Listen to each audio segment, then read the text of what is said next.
isang bansa na mayaman sa kultura, kasaysayan at kalikasan, hindi lamang ang mga tanawin ang namumukod-tangi sa Pilipinas, kundi pati na rin ang kahangahangang mga kagandahan ng Pinoy. Ang pagnanais ng ilang Pilipino na magkaroon ng mas maputi o makinis na kutis ay maaaring may iba't ibang dahilan at mahirap itong i-generalize para sa lahat. Narito ang ilang mga posibleng paliwanag. Una ay ang kultura at kasaysayan. Ang kahalagahan ng kutis sa Pilipinas ay may kaugnayan sa mga kasaysayan ng kolonyalismo at impluwensya ng mga dayuhan. Noong panahon ng kolonyalismo, maaaring ang mga Pilipino ay tinukso na ang mas mapuputi o puting kutis ay mas mataas ang estado sa lipunan. Ito ay nag-ambag sa pagpapahalaga ng ilang tao sa maputi o manipis na kulay ng balat. Pangalawa ay ang media at kagandahan. Ang mga pamantayan ng kagandahan na itinampok ng media ay maaaring magkaroon ng epekto sa mga tao. Madalas nating nakikita ang mga artista, modelo at personalidad sa telebisyon, pelikula at iba pang media na may mapuputi at flawless na kutis. Ito ay maaaring mag-udyok sa ilang mga tao na subukan ang mga produktong pampaputi upang maabot ang mga pamantayang ito. Samot-saring paniniwala. May mga Pilipino rin na naniniwala na kung mas maputi sila, mas maaring makahanap ng magandang trabaho o mas higit na itinuring ng ibang tao.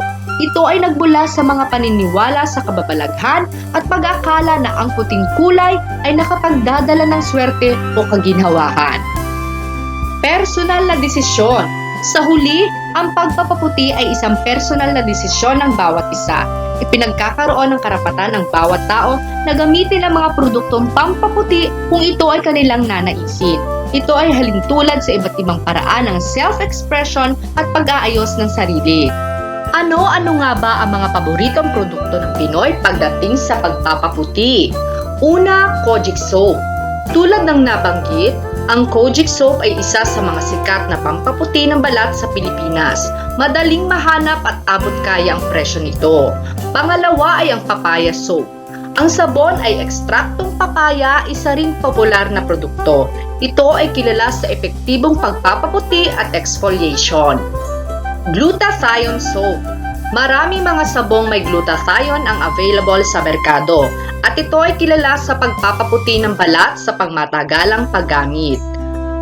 Whitening Lotions. Mayroong maraming mga pampapaputi na lotion na may kasamang mga sangkap tulad ng collagen, vitamin C at iba pa. Pampaputi na face mask. Marami ring mga face mask na naglalaman ng mga pampaputi na sangkap tulad ng niacinamide at alpha-arbutin. Tunay na maraming Pilipino ang naghahanap ng paraan upang mapabuti ang kanilang kutis at magkaroon ng mas maputing balat. Maaaring isa ito sa mga dahilan kung bakit popular ang mga produkto na pampaputi sa bansa.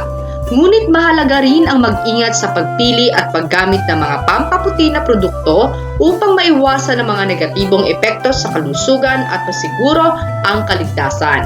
Narito ang ilang mga tips at pagsasaalang-alang para sa mga Pinoy na nagbabalak gumamit ng mga pampaputi na produkto. Konsultahin ang dermatologist.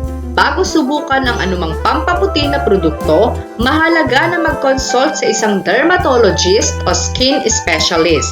Ang kanilang ekspertisya ay makakatulong sa iyo na piliin ang tamang produkto na akma sa iyong balat at kalusugan. Magbasa ng label. Basahin ang mga label at ingredient list ng mga pampaputi na produkto. Siguraduhin walang mapanganib na sangkap na maaaring magdulot ng reaksyon o iritasyon sa balat mo. Iwasan ang hydroquinone. Ang hydroquinone ay isang sangkap na madalas na ginagamit sa pampaputi na produkto, ngunit ito ay maaaring magdulot ng mga side effects tulad ng peklat, sunog at irritation. Inirekomenda ng ilang mga eksperto na iwasan ang produkto na may mataas na konsentrasyon ng hydroquinone. Subukan ang mga natural na paraan. May mga natural na paraan na maaaring subukan para mapabuti ang kulay ng balat tulad ng pag-inom ng maraming tubig, pagkain ng prutas at gulay, at paggamit ng natural na produktong pangangalaga sa balat tulad ng aloe vera at rose water. Magsagawa ng patch test. Bago gamitin ang isang bagong produkto, isagawa ang patch test sa maliit na bahagi ng iyong balat upang malaman kung mayroon kang allergic reaction o irritation sa iyong produkto. Ibahagi ang karanasan kung ikaw ay may karanasang maganda o masama sa paggamit ng isang pampaputi na produkto. Ibahagi ito sa iba upang mapanatili ang kaalaman at magabayan ang ibang tao. Balansihin ang paggamit. Huwag gamitin ang mga pampaputi na produkto ng sobra-sobra. Sundan ang mga tagubili ng produktong iyong ginagamit at huwag ito gamitin ng mas madalas kaysa sa inirerekomenda. Proteksyonan ang balat sa araw. Ang paggamit ng sunscreen na may mataas na SPF ay mahalaga upang proteksyonan ang iyong balat mula sa matinding sikat ng araw. Ang sobrang sikat ng araw ay maaaring magdulot ng peklat at pagtanda ng balat. Panatilihin ang malusog na lifestyle. Ang malusog na pamumuhay ay makakatulong sa pagpapaputi ng balat. Huwag kalimutan ang tamang pagkain, regular na ehersisyo at pag-iwas sa mga masamang bisyo tulad ng paninigarilyo at sobrang pag-inom ng alak. Pumili ng mga rehistradong produkto. Huwag bumili ng mga peke o hindi rehistradong produkto. Siguraduhin na ang produkto ay may tamang pahintulot mula sa Food and Drug Administration o ahensyang may kinalaman sa regulasyon ng mga kagamitang pangkalusugan. Sa pangkahalatan, ang pangangalaga sa balat at kalusugan ay mahalaga. Bago subukan ang anumang produkto, mahalaga ang edukasyon at konsultasyon sa mga eksperto upang mapanatili ang kalusugan ng iyong balat at katawan. Ngayon, bago tayo magtapos, huwag kalimutang mag-like ng video na ito kung natuwa kayo sa mga impormasyong ibinahagi ko. At huwag kalimutang mag-subscribe sa aking channel para sa iba pang mga tips at tricks para sa kalusugan at kagandahan.